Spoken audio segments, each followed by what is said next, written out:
Welcome back to my info channel. दोस्तों, मैं हूं विजय और आज हम बात करेंगे एक न्यूज़ के बारे में जो चाइना की तरफ से आ रही है कि चाइना ने क्रिप्टो करेंसीज पर बैन लगा दिया है। ऐसी एक न्यूज़ चल रही है जिसके बाद बिटकॉइन का प्राइस फिर थोड़ा सा नीचे डाउन हो गया था, लेकिन इतना नीचे नहीं गया था कि 40,000 से नीचे चला जाए। तो आज हम उस न्यूज़ के बारे में बात करेंगे, बिटकॉइन के प्राइस को देखेंगे और थोड़ी बहुत बात करेंगे कि क्या आपको इस न्यूज़ के बाद घबराने की ज़रूरत है, क्या आपको अपने क्रिप्टो करेंसीज को सेल करके पैसा निकालने की ज़रूरत है इस टाइम पर, उसके बारे में हम बात करेंगे। तो दोस्तों, और भी ज़्यादा इस टॉपिक के ऊपर बात करने से पहले चाहूँगा कि आप नीचे जाकर लाइक का बटन दबा दीजिए ताकि ये वीडियो ज़्यादा से ज़्यादा लोगों तक पहुँच सके। और अगर आपने अभी तक चैनल को सब्सक्राइब नहीं किया है तो सब्सक्राइब कर लीजिए और वीडियो को शेयर भी कर दीजिए। तो आइए चलते हैं कंप्यूटर पर और वहाँ जाकर देखते हैं ये न्यूज़ क्या है, इस एक्चुअल बैन का मतलब क्या है कि चाइना में जो बैन की न्यूज़ आई है क्रिप्टो करेंसीज को लेकर, और बिटकॉइन के प्राइस को हम कंप्यूटर पर देखते हैं। आइए चलते हैं। तो दोस्तों, जैसे कि आप देख सकते हैं, ये न्यूज़ है major crypto currencies dive after China tough move. ये news.com.au पर ये न्यूज़ आई है। और चाइना के ये न्यूज़ सब जगह पर चल रही है कि चाइना ने क्रिप्टो करेंसीज पर बैन लगा दिया, लेकिन एक्चुअल न्यूज़ क्या है उसके ऊपर देख लेते हैं। अगर हम नीचे जाएं तो यहाँ पर तो ये नॉर्मल बात इस न्यूज़ के अंदर है कि बिटकॉइन का प्राइस कितना नीचे गया, मार्केट कितनी नीचे गई। उस पर तो बात नहीं करेंगे, सीधा हम टॉपिक पर आते हैं कि China bans means that institutions there, including banks and online payment channels, must not offer client any service involving cryptocurrency। तो दोस्तों, ये जो बैन लगाया गया है ये कंप्लीट बैन नहीं है क्रिप्टो करेंसीज पर। ये वैसा ही बैन है जो इंडिया में लगाया गया था आरबीआई के द्वारा कि बैंकिंग सिस्टम और फाइनेंशियल इंस्टीट्यूशंस को और पेमेंट चैनल्स को उन्होंने वार्न किया था कि क्रिप्टो करेंसीज में इन्वॉल्व ना हो और उनका सर्विस बिल्कुल भी प्रोवाइड ना करवाए क्रिप्टो करेंसी से रिलेटेड। तो ये वैसा ही बैन है, कंप्लीट बैन नहीं है। पहली बात तो ये है। और दूसरा दोस्तों, इसमें एक चीज़ और कही गई है कि बीजिंग ने जो वहाँ की गवर्नमेंट है, उन्होंने इंडिविजुअल्स को, लोगों को बैन नहीं किया है क्रिप्टो करेंसी होल्ड करने के लिए। वहाँ पर एक बैन पहले ही था कि वहाँ पर जितनी भी एक्सचेंजेस है वो वहाँ पर ऑपरेट नहीं करती है, क्योंकि उनके ऊपर बैन पहले से ही था। तो जितने भी वहाँ के इन्वेस्टर्स हैं चाइना के, वो सब रिलाई करते हैं ओवरसीज़ की जो एक्सचेंजेस हैं, क्रिप्टो एक्सचेंज है उनके ऊपर। वहाँ पर वो ट्रेडिंग वगैरह करते हैं, वहाँ से अपनी क्रिप्टो करेंसी जो है बाय परचेज कर सकते हैं। लेकिन जो बैन है वो अब जो है लगा दिया गया है फाइनेंशियल इंस्टीट्यूशन पर, बैंक्स पर। तो इससे बहुत फ़र्क पड़ेगा, जैसे इंडिया में किया गया था, जिसके बाद इंडिया में क्रिप्टो करेंसीज का सेल और परचेज काफ़ी मुश्किल हो गया था उस टाइम पर। और काफ़ी सारी एक्सचेंज जो है वो शट डाउन होनी स्टार्ट हो गई थी उस जो 2-3 साल पहले 2018 में आरबीआई ने जो बैन लगाया था उसके बाद। लेकिन चाइना में तो पहले से ही बैन था एक्सचेंजेस पर, लेकिन अब जो है फाइनेंशियल इंस्टीट्यूशन पर बैन लगा दिया गया, तो इससे थोड़ा बहुत फर्क तो पड़ेगा चाइना के अंदर क्रिप्टो करेंसीज के सेल और परचेज को लेकर। लेकिन कुछ ना कुछ जो है सोल्यूशन निकल ही आता है। जैसे पीर टू पीर सोल्यूशन जो निकला था इंडिया में, पीर टू पीर की जो ट्रांजेक्शन है वो काफ़ी ज़्यादा बढ़ गई थी इंडिया में उस बैन के बाद, आरबीआई के बैन के बाद।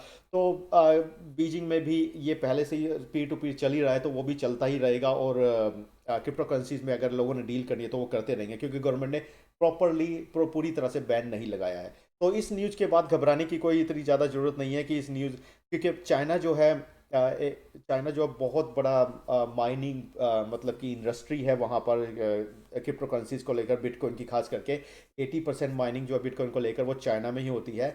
अगर वो कम्प्लीटली बैन लगा देंगे तो वो सारी की सारी जो माइनिंग्स जो हो रही हैं, ऑपरेशंस हो रहे हैं क्रिप्टो करेंसीज को लेकर, बिटकॉइन को लेकर, वो भी शट डाउन हो जाएंगी।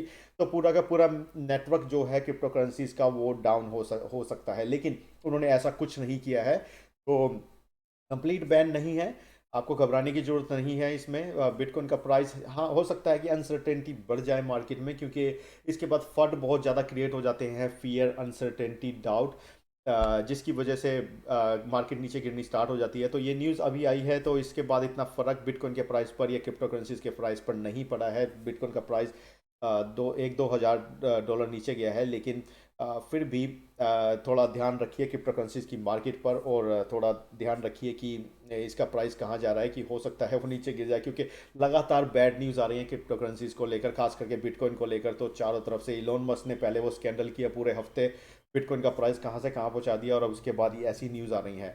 तो थोड़ा फंड का शिकार मत होइए। क्रिप्टो करेंसीज को अगर आप होल्ड करना चाहते हैं तो होल्ड करिए, ऐसा नहीं है कि क्रिप्टो करेंसीज बैन हो जाएंगी बिल्कुल। तो अब देखते हैं कि इस न्यूज़ के बाद क्रिप्टो करेंसीज पर क्या असर पड़ा है वो देख लेते हैं। अगर हम कॉइन मार्केट कैप पर जाएं तो बिटकॉइन तो डेफिनेटली नीचे गया है, आप देख सकते हैं पिछले 24 घंटे में 3.92% नीचे गया है। अथेरियम 0.03% नीचे गया है, इतना ज़्यादा फर्क नहीं पड़ा है। कल रात को ये 34,000 के आसपास था, तो 3355 पर इस टाइम पे चल रहा है। और बाइनेंस कोइन पर भी ज़्यादा फर्क नहीं पड़ा है, 3.57% नीचे आया है, कोई ज़्यादा नहीं आया है।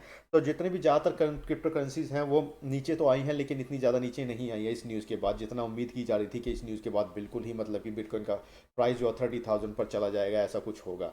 तो ज़्यादातर क्रिप्टो करेंसीज नीचे आई हैं, लेकिन कुछ क्रिप्टो करेंसी जो अल्ट कॉइन है वो ग्रीन में चल रहे हैं। और जैसे कि आप देखिए XRP को देखें तो XRP अभी भी ग्रीन में चल रहा है, जो 5.6% ऊपर गया पिछले 24 आवर में, $60 पे चल रहा है। पोकाडोट आप देख सकते हैं 40 पर चल रहा है। तो इतना ज़्यादा फर्क इस न्यूज़ का मार्केट पे नहीं पड़ा है। अगर हम बिटकॉइन की थोड़ी टेक्निकल एनालिसिस देखें तो बिटकॉइन का प्राइस जो है वो थोड़ा डेंजर जोन में है अभी भी, क्योंकि अगर जो हम इस डेली चार्ट को देखें तो बिटकॉइन का प्राइस जो है वो 200 मूविंग एवरेज को टच कर गया है, जो कि बहुत ही वरी पॉइंट है। उम्मीद करते हैं कि इससे अप ही रहेगा, अगर इससे नीचे गया तो इसकी डाउन ट्रेंड स्टार्ट हो सकता है, क्योंकि जो ट्रेडिंग होगी इसके लिए वो थोड़ी 200 मूविंग एवरेज के अकॉर्डिंग अगर जो जब भी ट्रेंड नीचे जाता है तो वो गुड अच्छा नहीं माना जाता है किसी कोइन के लिए, क्योंकि उसके बाद वो ट्रेंड वो डाउन ट्रेंड की तरफ ही जाता है। तो इसका अप ट्रेंड की तरफ ही रहना बहुत ज़रूरी है, और होते होते इसको 20 मूविंग एवरेज से अप आना बहुत ज़रूरी है। क्योंकि अगर हम ओवरऑल ट्रेंड देखें, आप देख सकते हैं 200 मूविंग एवरेज टच की थी इस यहाँ पर जाके 11 अक्टूबर लास्ट ईयर अक्टूबर में। ये काफ़ी क्लोज चल रही थी 200 मूविंग एवरेज के, लेकिन उसके बाद जब रैली स्टार्ट हुई, उसके बाद जब बुल रन स्टार्ट हुआ तो ये गैप बढ़ता चला गया, और काफ़ी बड़ा गैप आ गया, जो कि बहुत ही अच्छा साइन होता है किसी भी कोइन के लिए। 200 मूविंग एवरेज से अप इतना गैप, और ये बहुत ही अच्छी रैली मानी जाती है, मतलब कि कहने का मतलब पॉजिटिव पॉजिटिव साइन माना जाता है, क्योंकि 200 मूविंग एवरेज काफ़ी डिस्टेंस पे है, और जो ट्रेंड जो है वो लगातार अप है 20 मूविंग एवरेज के। तो इसका बहुत बड़ा फर्क पड़ता है। तो इसलिए यहाँ पर अब इसको थोड़ा डेंजर जोन माना जा सकता है कि इसको इस लेवल से अप आना है, तो इससे थोड़े ये होगा कि इसका प्राइस जो है फिर दोबारा से स्ट्रॉन्ग जोन में आ जाएगा। तो अभी तो थोड़ा इन फंड्स की वजह से इतना बुरा हाल हुआ है बिटकॉइन का। बिटकॉइन का जो प्राइस है वो इतना नीचे आ गया है, जो कि 200 मूविंग एवरेज को टच कर रहा है। तो ये फंड्स इतने ज़्यादा क्रिएट किए इलोन मस्क की मेहरबानी, और प्लस जो इतनी ऐसी न्यूज़ आ रही हैं लगातार, तो कुछ नहीं कह सकते कि बिटकॉइन का प्राइस कहाँ स्टैंड करेगा। अभी तो अनसर्टेनिटी बनी हुई है, लेकिन मैं तो कहूँगा कि होल्ड करिए, और होल्ड नहीं कर सकते हैं तो आप सेल करके वेट करिए, जब अगर प्राइस और नीचे जाता है तो बाय बैक कर लीजिए। तो यही एक इसका सोल्यूशन हो सकता है। तो दोस्तों ये थी छोटी सी वीडियो, छोटी सी इन्फॉर्मेशन जो चाइना के बैन को लेकर जो न्यूज़ आई है उसको लेकर, और बिटकॉइन की छोटी सी एनालिसिस। उम्मीद है ये वीडियो आपको पसंद आएगी। पसंद आई है तो इसे लाइक जरूर करिएगा, शेयर जरूर करिएगा, और अगर आपने अभी तक चैनल को सब्सक्राइब नहीं किया है तो रेकमेंड करूंगा चैनल को सब्सक्राइब कर लीजिए, और जो बेल आइकन है उसे दबा दीजिए, ताकि आपको मेरी वीडियोस के नोटिफिकेशन मिलते रहें फ्यूचर की वीडियो। तो दोस्तों अगली बार मिलूंगा किसी नए टॉपिक के साथ, तब तक के लिए